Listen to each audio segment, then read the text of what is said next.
Letter the fourth. Accidents, surgery, death, festivity. Rich Bar, East Branch of the North Fork of Feather River, September 22nd, 1851. There has been quite an excitement here for the last week on account of a successful amputation having been performed upon the person of a young man by the name of W. As I happen to know all the circumstances of the case, I will relate them to you as illustrative of the frightful accidents to which the gold seekers are constantly liable. And I can assure you that similar ones happen very often. W was one of the first who settled on this river and suffered extremely from the scarcity of provisions during the last winter. By steady industry and his laborious vocation, he had accumulated about $4,000. He was thinking seriously of returning to Massachusetts with what he had already gained, when, in the early part of last May, a stone unexpectedly rolling from the top of Smith's Hill, on the side of which he was mining, crushed his leg in the most shocking manner. Naturally enough, the poor fellow shrank with horror from the idea of an amputation here in the mountains. It seemed absolutely worse than death. His physician, appreciating his feelings on the subject, made every effort to save his shattered limb, but truly the fates seemed against him. An attack of typhoid fever reduced him to a state of great weakness, which was still further increased by erysipelas, a common complaint in the mountains, in its most virulent form. The latter disease, settling in the fractured leg, rendered a cure utterly hopeless. His sufferings have been of the most intense description. Through all the blossoming spring and a summer as golden as its own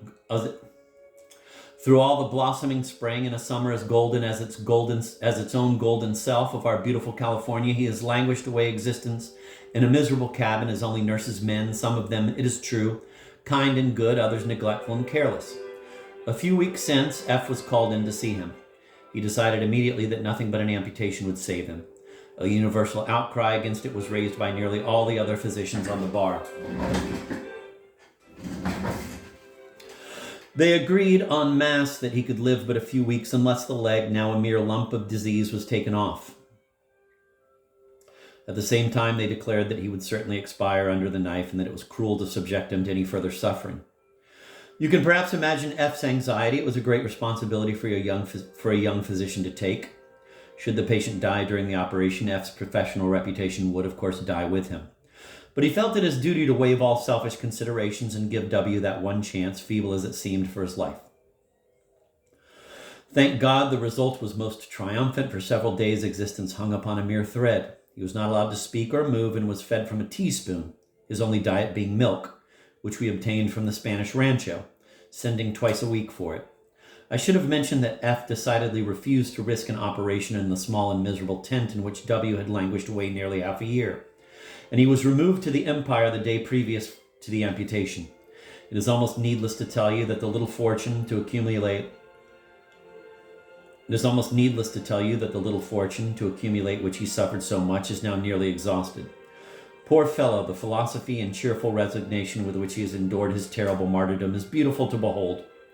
My heart aches as I look upon his young face and think of his gentle, dark-eyed mother weeping lonely at the north for her far-away and suffering son. As I sat by the bedside of our poor invalid, yielding myself up to a world of dreamy visionings suggested by the musical sweep of the pine branch which I waved above his head, and the rosy sunset flushing the western casement with its soft glory, he suddenly opened his languid eyes and whispered, quote, "The Chileño procession is returning. Do you not hear it?" End of quote. I did not tell him, quote, that the weary sound and the heavy breath and the silent motions of passing death and the smell, cold, oppressive, and dank, sent through the pores of the coffin plank, end of quote, had already informed me that a far other band than that of the noisy South Americans was solemnly marching by. It was the funeral train of a young man who was instantly killed the evening before by falling into one of those deep pits, sunk for mining purposes, which are scattered over the bar in almost every direction. I rose quietly and looked from the window. About a dozen persons were carrying an unpainted coffin without pall or bier, the place of the latter being supplied by ropes, up the steep hill which rises behind the Empire, on the top of which is situated the burial ground of Rich Bar. The bearers were all neatly and cleanly dressed in their miner's costume, which consisting of a flannel shirt, always almost of a dark blue color, pantaloons and the boots drawn up over them, and a low-crowned, broad-brimmed black felt hat, though the fashion of the latter is not invariable. It is not simple as it seems, so unpicturesque as you might perhaps imagine. A strange horror of that lonely mountain graveyard came over me as I watched the little company wending wearily up to the solitary spot. The, quote, sweet habitude of being, end of quote. Not that I fear death, but that I love life as, for instance, Charles Lamb loved it, makes me particularly affect a cheerful burial place.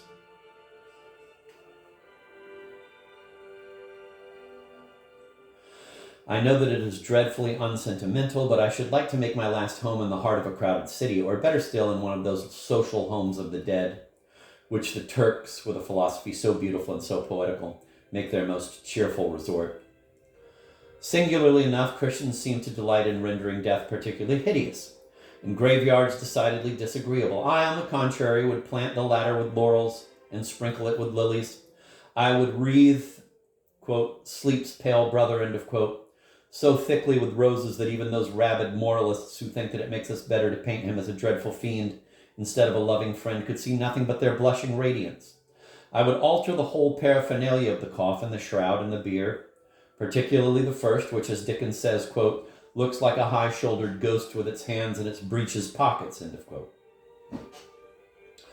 Why should we endeavor to make our entrance into a glorious immortality so unutterably ghastly? Let us glide into the fair shadowland through a gate of flowers, if we may no longer, as in the majestic olden time, aspire heavenward on the wings of perfumed flame. How oddly do life and death jostle each other in this strange world of ours. How nearly allied are smiles and tears. My eyes were yet moist from the egotistical Petit de moi-même,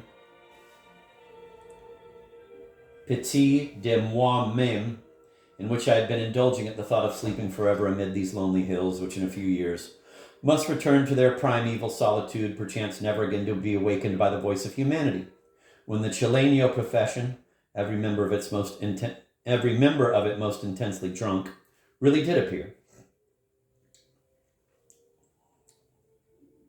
I never saw anything more diverting than the whole affair. Of course, selon les règles, I ought to have been shocked and horrified, to have shed salt tears and have uttered melancholy jeremiads over their miserable degradation.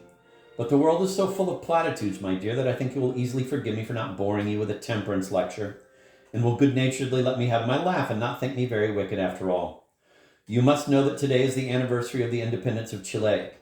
The procession got up in honor of it consisted perhaps of 20 men, nearly a third of whom were of that class of Yankees who are particularly noisy and particularly conspicuous in all celebrations where it is each man's most onerous duty to get what is technically called tight. The man who headed the procession was a complete comic poem in his own individual self. He was a person of Falstaffian proportions and coloring.